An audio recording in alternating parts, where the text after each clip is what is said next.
Mesdames et messieurs, bonjour, vous êtes sur Canal Ivoire, merci de nous suivre. Nous recevons quelqu'un qui est très bien connu pour les habitués de notre chaîne. Il s'agit de Nana Kofi Messou II, il est le chef du village de Djangobo, mais par ailleurs, il est le commissaire général du festival Abodan, qui est à sa deuxième édition. Aujourd'hui, nous sommes avec lui, c'est un honneur pour nous. Bonjour Nana. Oui, bonjour.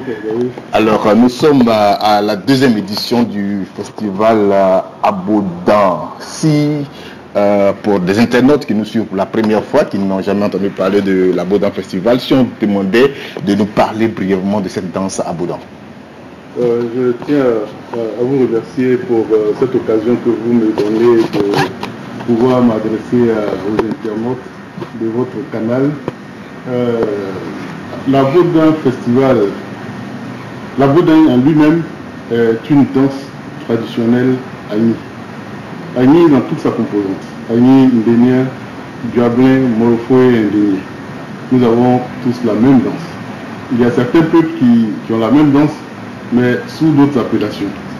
Et c'est une danse qui a accompagné nos parents depuis leur déplacement, leur exode jusqu'au lieu où ils ont été établis. Alors c'est une danse de réjouissance et de deuil en même temps. La même danse se pratique dans les deux occasions. On les utilise pour les occasions heureuses et pour les occasions de deuil. Donc c'est la danse typique qui caractérise le peuple Agni. Je pourrais dire que c'est l'une des identités culturelles du peuple Agni. Déjà il existait, mais pourquoi avoir mis ça dans un événement, voilà. Vous savez, quand on donne le nom d'un enfant, on révèle l'enfant, ce nom au grand public. C'est vrai que c'est une danse qui a existé, mais qui n'était pas vraiment connue d'autres peuples. Alors, les gens pensaient que les Agni ne savaient rien faire d'autre que danser les chansons de la danse des autres. Pourtant, nous avons une danse qui est une richesse culturelle pour le peuple Agni. Alors on s'est dit, mais au lieu qu'on les danse dans nos villages, puisque ça se danse effectivement dans les villages, il faut pouvoir porter cette danse à la connaissance du monde entier. Et permettre aux gens de pouvoir mieux connaître la danse, l'apprécier et la pratiquer. Donc c'est l'une des raisons qui ont motivé ce festival. Et dans votre discours inaugural, nous avons pu lire que cette danse se doit d'être pérennisée pour les générations à venir. Pensez-vous que cette génération déjà même que nous avons, qu'on appelle la génération pressée, vous parlez de la génération à venir, elle serait intéressée véritablement à cette danse, et pourquoi faire? Tu sais, on n'a pas besoin que la jeunesse soit intéressée. On doit éduquer la jeunesse à cela. Parce qu'en fait, nous avons été corrompus par un certain nombre de valeurs. Des valeurs qui ne sont pas les nôtres. Alors, notre jeunesse s'est appropriée ces valeurs. Et aujourd'hui, quand on analyse véritablement la jeunesse, on se rend compte qu'elle n'a plus de racines. Maintenant, quand elle n'a plus de racines, quand il y a un vent, qu'est-ce que ce arbre-là devient? Il ne fait que tomber. Alors, il faut pouvoir mener notre jeunesse à pouvoir s'enraciner véritablement dans la tradition, quand bien même qu'on aborde le modernisme dans ce 21e siècle. Alors, comment comptez-vous vous y prendre avec cette jeunesse-là qui est dans le coupé-décalé, des trucs modernes? Comment comptez-vous y prendre? Vous savez, le coupé-décalé, comme vous êtes en train de le dire, sont des inventions contemporaines en fait. Des danses qui permettent à la jeunesse de s'éclater et de s'amuser. Mais il y a un certain nombre de valeurs fondamentales qui doivent être pérennisées, puisque toutes ces danses disparaissent avec le temps. Nous avons eu des danses. En son temps, on avait le zaïko, le kwasa-kwasa, le makossa, on avait le zigei, on avait le lekiné, on avait beaucoup d'autres danses qui ont tendance à disparaître. Donc c'est des choses qui viennent avec le temps. À chaque époque, il y a une danse. À chaque époque, il y a une danse pour pouvoir animer cette époque-là. Donc pourtant, la danse Abodan a traversé des siècles, et c'est cette danse-là, effectivement, qui, lorsqu'elle est dansée vraiment bien, attire sous soi, comme je l'ai dit l'année passée, des énergies positives. Vous voyez, parce qu'aujourd'hui, en chaque danse, il y a un esprit. En chaque danse, il y a un esprit qui caractérise cette danse, qui habite cette danse. Donc, quand on danse une danse qu'on ne connaît pas, on a tous soit des énergies qu'on n'arrive pas à maîtriser. Pourtant, les chansons de la danse à Bodin sont des chansons soit pour encourager, soit pour réconforter, et soit pour adoucir un certain nombre de mœurs. Alors il faut que notre jeunesse, comme je le disais tantôt, puisse se l'approprier, tant bien même que ces danses-là ne sont pas d'actualité, qu'on pense que c'est des danses qui sont révolues. Nous sommes en train de faire le combat de la restauration de tout ce qui est effet culturel en voie de disparition. Voilà. Donc notre devoir en tant que garant de la tradition, c'est de pouvoir revaloriser toutes ces danses et ces pratiques qui sont en train de disparaître. Ça c'est très bien dit. Et le thème que vous avez choisi cette année, c'est recours aux valeurs ancestrales pour le développement de l'Afrique. Une Afrique qui contribue, selon la Banque mondiale, à 5% du PIB mondial. Comment, selon vous, le recours aux valeurs traditionnelles peut pouvoir aider notre continent à se hisser une place au sein des nations? Il y a beaucoup de choses que les gens ne comprennent pas. Je l'ai dit une fois qu'il est écrit quelque part que mon peuple périt par manque de connaissances. Aujourd'hui, on pense que c'est la connaissance des valeurs occidentales. Pourtant, nous avons des connaissances ici qui sont en train de disparaître. Et tant que nous ne sommes pas revenus à ces valeurs-là, il nous serait très difficile de pouvoir amorcer un développement durable et un développement sûr. C'est pourquoi on appelle la jeunesse aujourd'hui à pouvoir s'approprier véritablement tout ce qui est valeur culturelle. Puisque aujourd'hui, les gens pensent que l'Afrique est un continent qui contribue à 5%, à hauteur de 5% sur l'échiquier mondial. Mais je dis c'est faux. Nous avons toutes les valeurs ici. Alors quand on parle de recours aux valeurs ancestrales pour le développement de nos peuples, ce n'est pas forcément, quand on parle de ça autrement, les gens voient le fétichisme, le charlatanisme et beaucoup d'autres choses négatives. Non, mais en réalité, ce n'est pas ça. Nos parents étaient caractérisés par un certain nombre de valeurs. Les valeurs de probité, les valeurs d'intégrité, les valeurs de sagesse, les valeurs d'honnêteté. Et ce sont ces valeurs de crainte du prochain et du respect du prochain. Ce sont ces valeurs-là qui caractérisaient nos parents.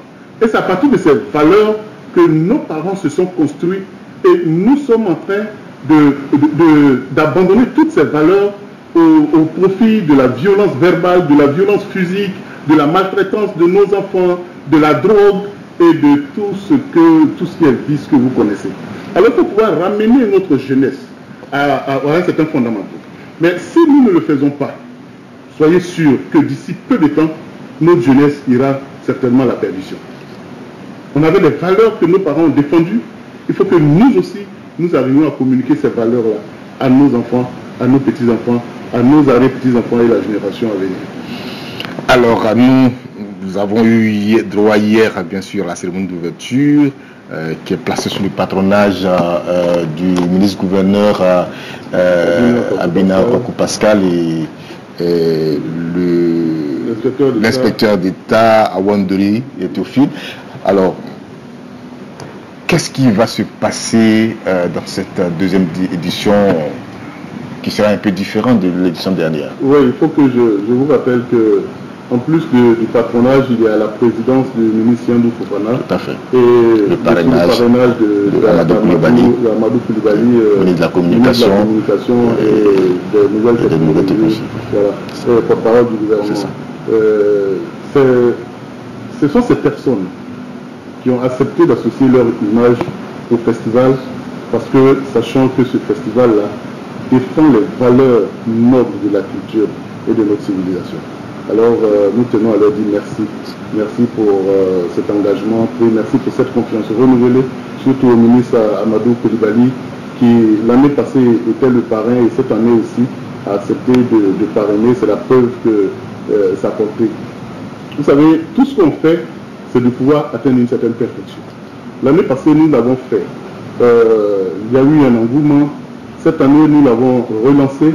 Ce que nous espérons, en réalité, c'est de faire connaître notre culture au peuple, de faire connaître notre civilisation, de faire connaître au peuple que nous aussi, nous existons. Et si nous existons, il faudrait qu'on nous sache, il faudrait qu'on nous connaisse. Donc voilà pourquoi nous sommes en train de le faire. On ne cherche pas autre chose que de faire la promotion de notre culture et de notre tradition. Nous avons eu l'année passée une fois 8 villages qui ont participé. Cette année, nous avons en tout 14 villages qui participent. L'année passée, nous avons eu la congrès d'initiation de la jeune fille à l'âge de la puberté. Et cette année, nous en avons, je crois, 8 ou 10 jeunes filles que nous allons initier à la congrès. Et en plus de l'année passée, cette année, il y a le mariage en pays Agni.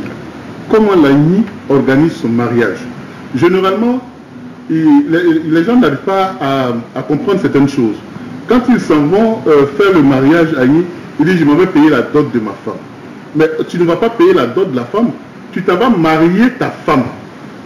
Voilà comment ça se passe. Parce que la dot est une partie du mariage. C'est pendant le mariage coutumier qu'on paye la dot. Donc, s'il n'y a pas de mariage, il ne peut pas avoir de dot. Mais les gens généralement se lèvent et disent: j'aimerais doter ma femme, j'aimerais payer la dot de ma femme. Non, tu t'en vas marier ta femme. Il faudrait que les gens arrivent à comprendre ça. Maintenant, l'autre, je ne dis pas que c'est tout, mais là c'est purement administratif. C'est pour dire: bon, écoute, viens, on a signé papier, l'État reconnaît que tu as marié ta femme. Mais de façon coutumière, de façon spirituelle, le mariage se passe d'abord au village ou devant des parents. Et c'est les parents qui donnent la caution du mariage, l'onction du mariage. Ça veut dire qu'un mariage où il n'y a pas eu de dot n'a pas de valeur coutumière. Il n'y a aucune valeur coutumière. Mais tu n'as pas payé de dot, tu n'as pas marié ta femme au village ou quelque part, et puis tu vas la marier. Mais il n'y a pas, comment je peux dire ça, il n'y a pas de valeur. Ton mariage, pour ma part, est nul et non avenu. Ça. Tu peux aller signer n'importe quel document, mais spirituellement, c'est vide. Quelle bénédiction tu vas chercher? Donc voilà ce qui va meubler le festival de cette année. Vraiment, Nana, merci beaucoup de nous avoir accordé ce petit temps d'échange, amis internautes. Comme je le dis, nous sommes à Diangobo, ici même à la cour royale avec le chef de Diangobo, où nous parlions de la deuxième édition du festival à Bodan. Et nous allons vous présenter beaucoup de choses qui sont très très intéressantes sur Canal Ivoire. Ne manquez pas de liker, de partager, et parce que la culture africaine, effectivement, peut aider l'Afrique à sortir du sous-développement si nous nous appuyons sur ce que nous a dit Nana. Merci beaucoup de nous avoir suivis et que Dieu vous bénisse.